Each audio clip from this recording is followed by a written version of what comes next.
বাবা মাতার গাম পায়ে ফেলাইয়া টাকা রোজগার কইরা আমার মুখের খাবার দুইলা দিছে। রুই মাছের টুকরাটা খাওয়ার জন্য আমার বাবা প্লেটে নিয়েছে। এমনি সময় আমি বাবার প্লেট থেকে মাছ টুকরা নিয়ে নিজে খেয়ে ফেলেছি। বাবা কোনো প্রতিবাদ করে নাই। বাবা তুই খা, মানুষের মতো মানুষ হ। কারণ বাবারও তো বড় আশা, এই সন্তান যখন বড় হবে, টাকা রুজি করবে, বিদেশ যাবে, লক্ষ লক্ষ টাকার মালিক হবে।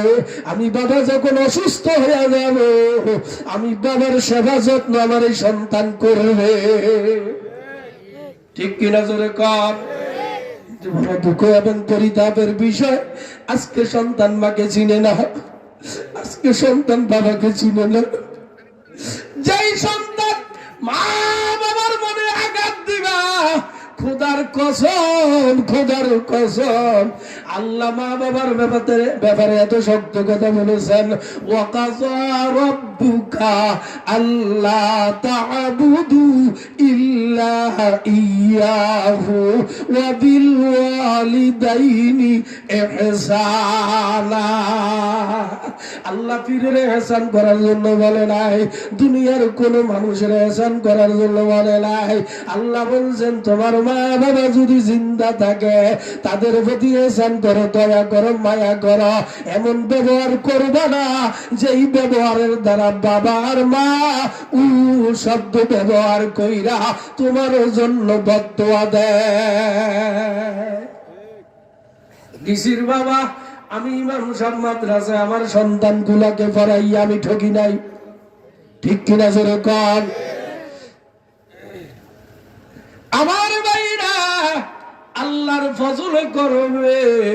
আমার মা ধন্য, আমার বাবা ধন্য।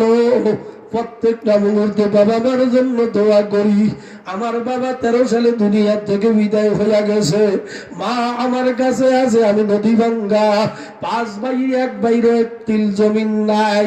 আমি যখন নাকি নোয়াখালীতে আসি, আমার মাকে নিয়ে আসি।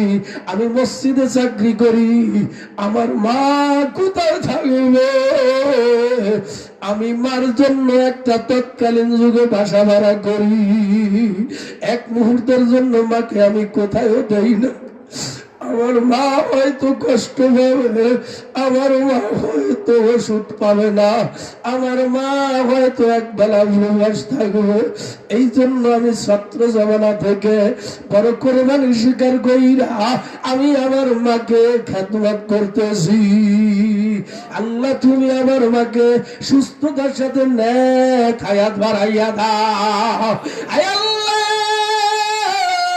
এই মজলিসে আমার মতো হতভাগা যারা বাবাকে হারাইয়া ফেলেছে, আল্লাহ ওই প্রত্যেক বাবার কবরকে জান্নাতের বাগান বানাইয়া দাও। আল্লাহ যাদের মা জীবিত আছে, আল্লাহ প্রত্যেকের মাকে ছায়াতে তৈবা দান করা।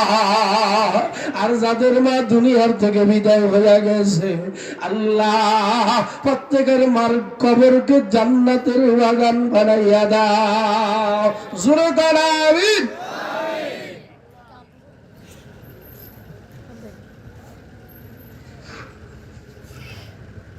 তাহলে সত্যিকারে যদি মানুষ বানাইতে হয়, কোরআনের শিক্ষা লাগবে না।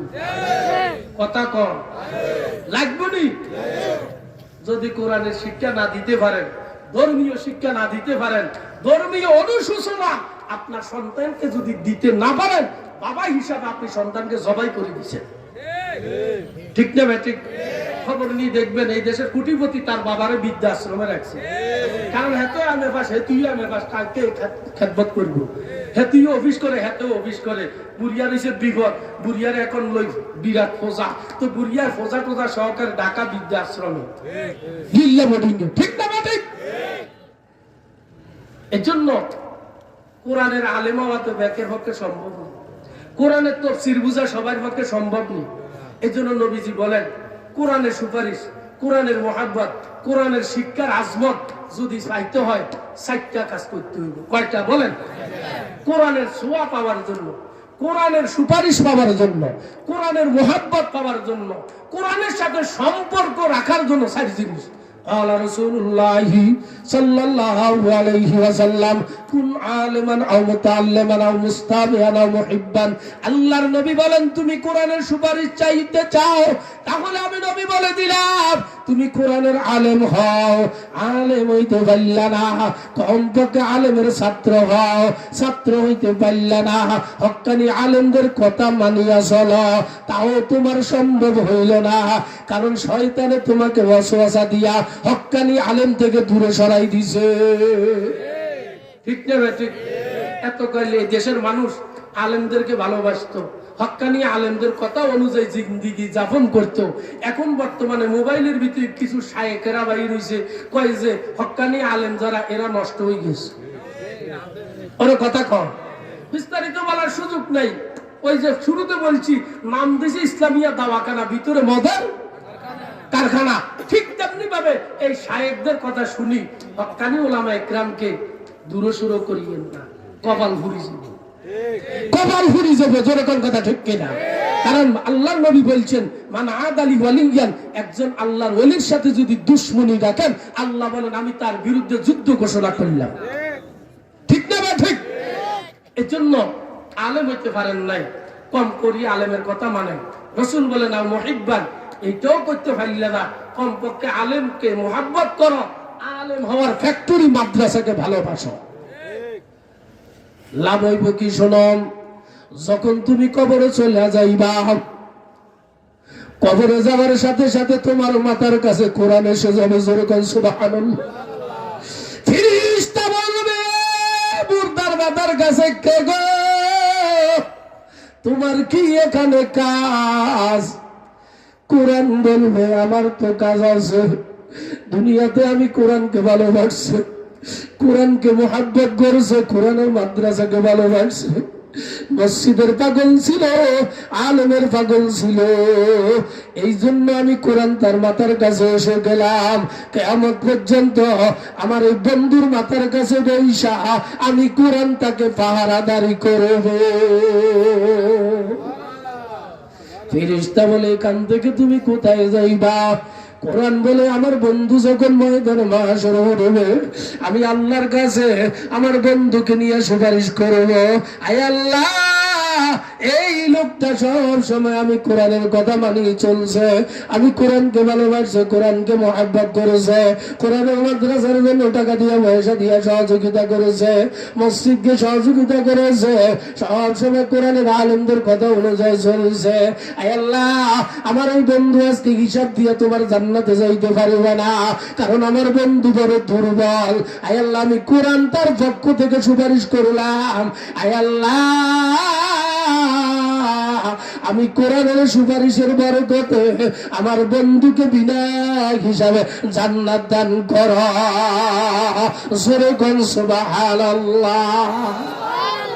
সাথে সাথে নবীজি দেখবে আমার একটা উম্মতের জন্য কোরআন সুপারিশ করতেছে।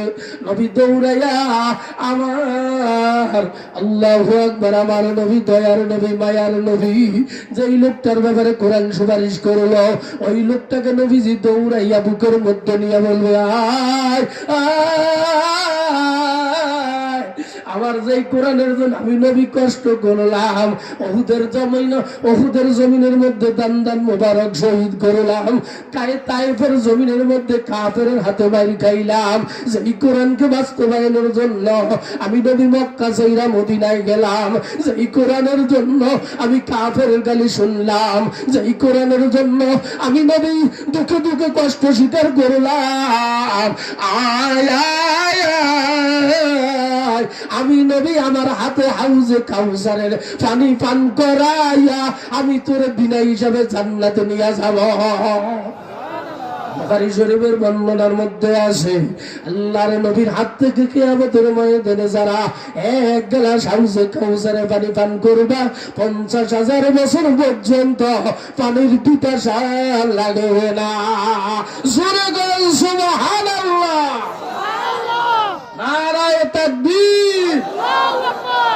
প্রত্যেকে চাইনি নবীর হাত থেকে হাউজে কাউসারে পানি পান করা।